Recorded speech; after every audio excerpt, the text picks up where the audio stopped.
전능하사 천지를 만드신 하나님 아버지를 내가 믿사오며 그 외아들 우리 주 예수 그리스도를 믿사오니 이는 성령으로 잉태하사 동정녀 마리아에게 나시고 본디오 빌라도에게 고난을 받으사 십자가에 못 박혀 죽으시고 장사한 지 사흘 만에 죽은 자 가운데서 다시 살아나시며 하늘에 오르사 전능하신 하나님 우편에 앉아 계시다가 저리로서 산 자와 죽은 자를 심판하러 오시리라. 성령을 믿사오며 거룩한 공회와 성도가 서로 교통하는 것과 죄를 사하여 주시는 것과 몸이 다시 사는 것과 영원히 사는 것을 믿사옵나이다. 아멘. 주의 보좌로 나갈 때에 어떻게 나가야 할까? 나를 구원한 주의 십자가 그것을 믿으며 가네.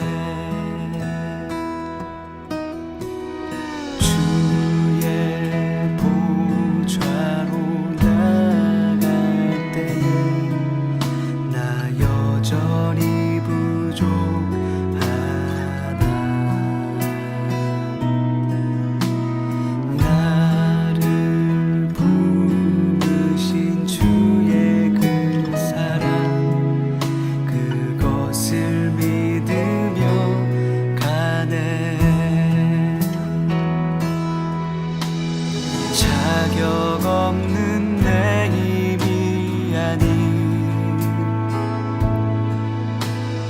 오직 예수님의 보혈로 자격 없는 내 힘이 아닌 오직 예수님의 보혈로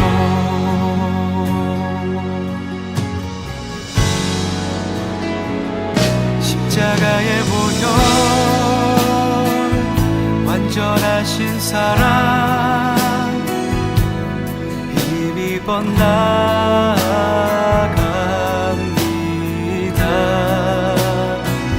십자가의 보혈 완전하신 사랑 힘입어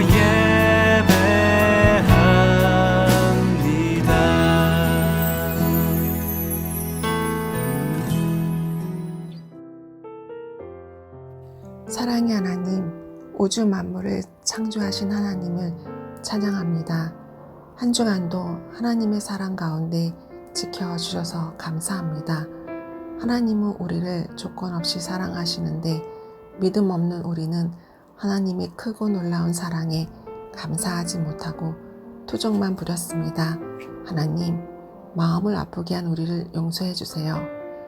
연약한 우리에게 반석 위에 세운 굳건한 믿음을 허락하시어 하나님의 뜻을 분별하여 그 뜻에 따라 순종하여 하나님께 기쁨이 되게 해주세요. 날마다 우리의 상황이 변하지만 어떤 상황에서든지 하나님만 바라보게 해주세요. 각자의 자리에서 우리 단위의 친구들이 이쁘고 멋진 모습으로 온 마음과 정성을 다하여 영과 진리로 예배 드릴 수 있도록 성령님 이 시간 함께 해주세요. 언제나 우리를 끝까지 사랑하시는 예수님의 이름으로 기도합니다. 아멘.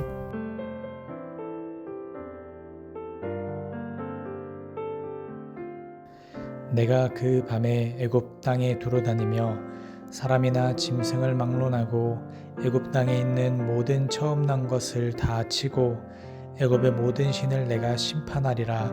나는 여호와라. 내가 애굽 땅을 칠 때에 그 피가 너희가 사는 집에 있어서 너희를 위하여 표적이 될지라. 내가 피를 볼 때에 너희를 넘어가리니 재앙이 너희에게 내려 멸하지 아니하리라. 아멘. 할렐루야.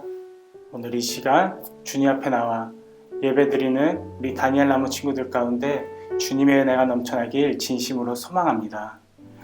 오늘은 여러분들과 함께 유월절에 대해서 나누어 보려고 해요. 유월절은 우리 기독교인들은 지키지는 않아요. 대신 우리는 주일날에 주님 앞에 나와 예배를 드리고 있는데요. 그럼에도 불구하고 이 유월절은 우리 그리스도인들에게 있어서 무척이나 중요한 날이에요. 왜 중요한 날일까? 우리 함께 유월절에 대해 나누어 보도록 하겠습니다. 먼저 유월절에 대해서 알려면은 오늘의 말씀의 배경이 출애굽기를 봐야 해요. 여러분들 지난주까지 해서 모세의 10가지 재앙 중에 9가지에 대해서 배우셨을 텐데요. 오늘은 마지막 10번째 재앙에 대해서 나누어 보려고 해요. 오늘의 이 10번째 재앙이 유월절과 관계가 있거든요. 우리 함께 나누어 보도록 하겠습니다. 10번째 재앙의 이름은 장자의 죽음 또는 처음 난 것의 죽음이라고 해요. 이것이 무엇이냐면은 애굽 땅 가운데 처음 난 것들, 사람이든 동물이든 막론하고 모든 처음 난 것들은 모조리 죽는 재앙이었어요. 오늘의 말씀의 전장인 11장을 보면은 모세는 바로에게 가서 이렇게 이야기해요. 이 땅 가운데 죽음의 재앙이 들이닥칠 것이다 라고 바로 왕에게 경고를 하죠. 하지만 바로 왕이 이를 들었을까요? 바로 왕은 듣지 않았어요. 그렇게 모세는 바로 앞에서 나오게 돼요. 그런데요, 오늘의 말씀을 보면은 모세는 이스라엘 민족에게 가서도 똑같이 이와 같은 경고를 하고 있어요. 왜냐하면 이스라엘 민족 또한 애굽 땅 가운데 살고 있었거든요. 즉 이스라엘 민족 또한 죽음의 위기 가운데 있던 것이에요. 모세의 10가지 재앙 중에 9가지는 하나님께서 직접 보호하시고 지켜주셨어요. 하지만 마지막 이 10번째 재앙은 하나님께서 그들을 직접 지켜주시지 않으시고 그들을 위기 가운데 두셨는데요. 하지만 그렇다고 해서 하나님께서 그들을 그냥 내버려 두지 않으셨어요. 이스라엘 민족에게 이 죽음을 피할 방법을 알려주고 계시는데요. 그것은 바로 문설주와 임방에 어린 양의 피를 바르는 것이었어요.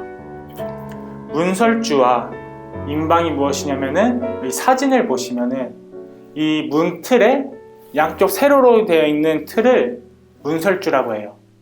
그 다음에 위에 이 기둥을 잇는 이 위에 가로로 되어 있는 이 틀을 임방이라고 하는데요. 이곳에다가 피를 바르는 것이에요.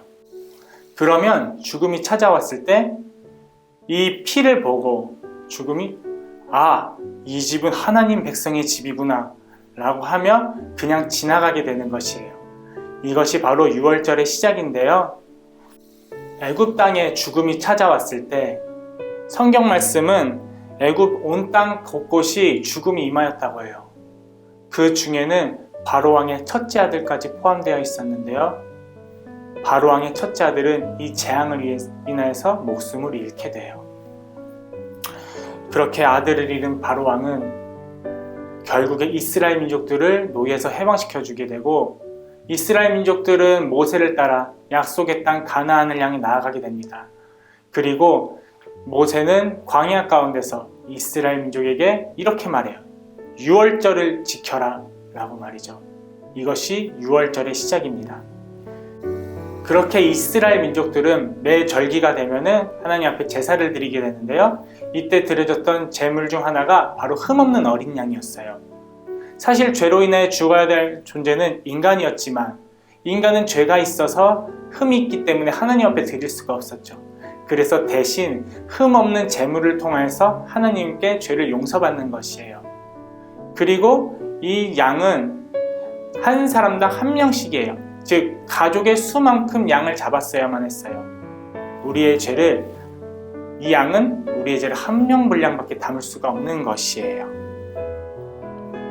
그렇게 인간은 하나님 앞에 용서를 받게 되고 이것이 바로 유월절의 절기예요.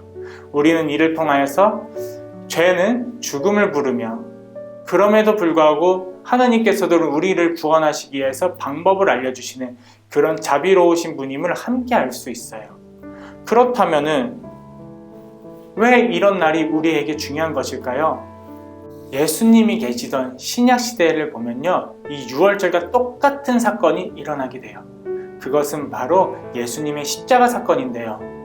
죄도 흠도 없으신 예수님께서는 죄가 많은 자신들의 백성을 구원하시기 위하여서 자신의 몸을 십자가에 희생시키시고, 그리고 그분의 피로 인하여서 그의 민족들이 구원받게 되는 사건이에요.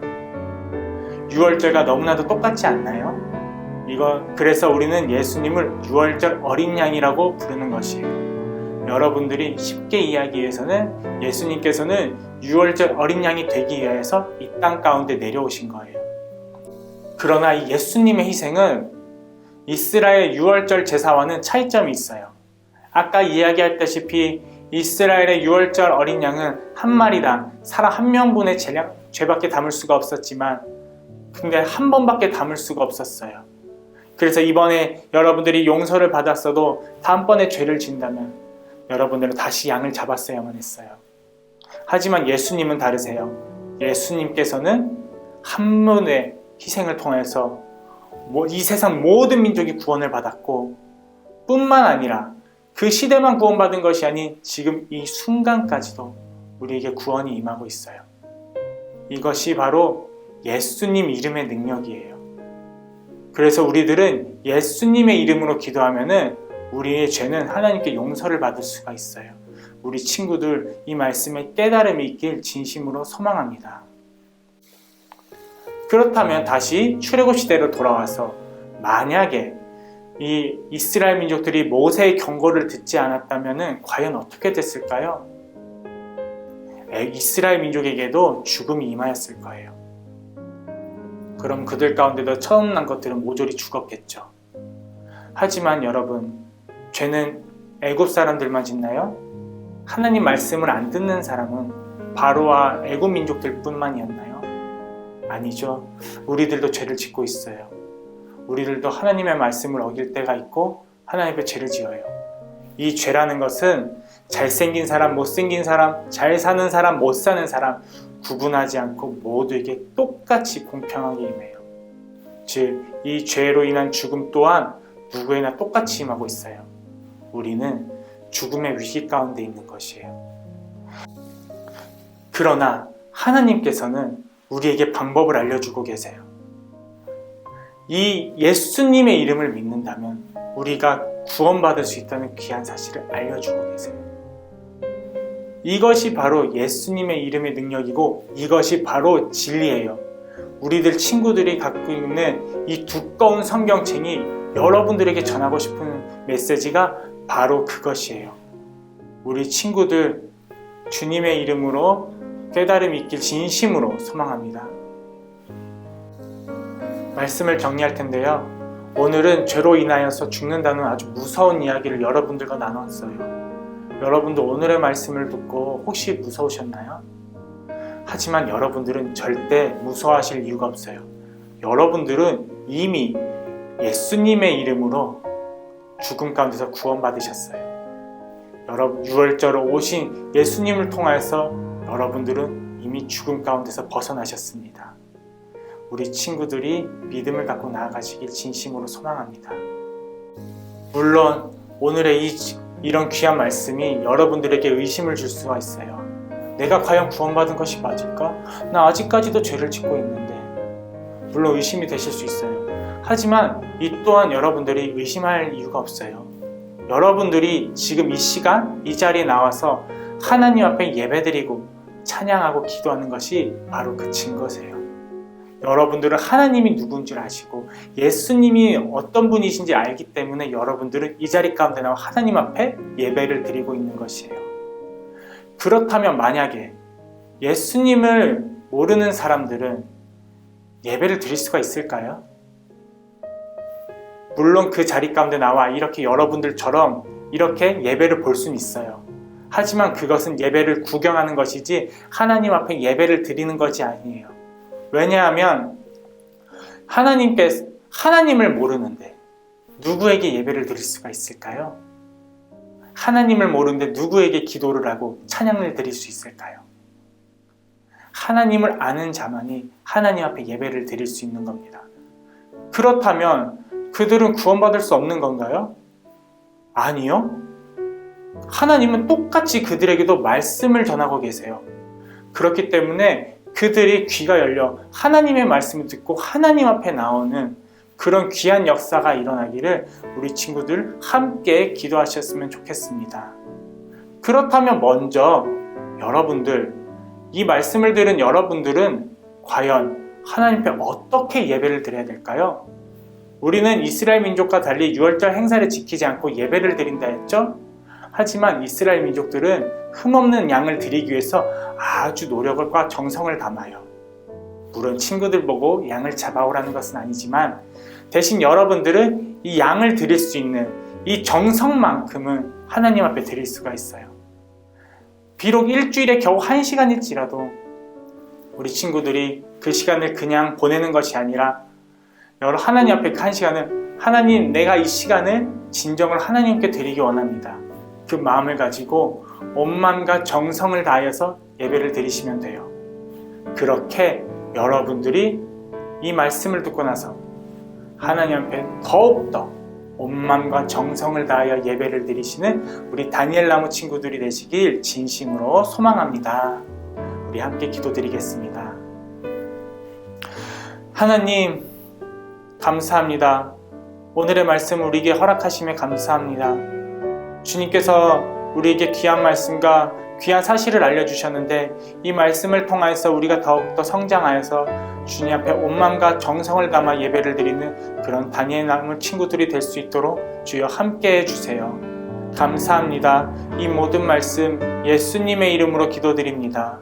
아멘. 하늘에 계신 우리 아버지여, 이름이 거룩히 여김을 받으시오며 나라가 임하시오며 뜻이 하늘에서 이루어진 것 같이 땅에서도 이루어지이다. 오늘 우리에게 일용할 양식을 주시옵고 우리가 우리에게 죄 지은 자를 사하여 준 것 같이 우리 죄를 사하여 주시옵고 우리를 시험에 들게 하지 마시옵고 다만 악에서 구하시옵소서.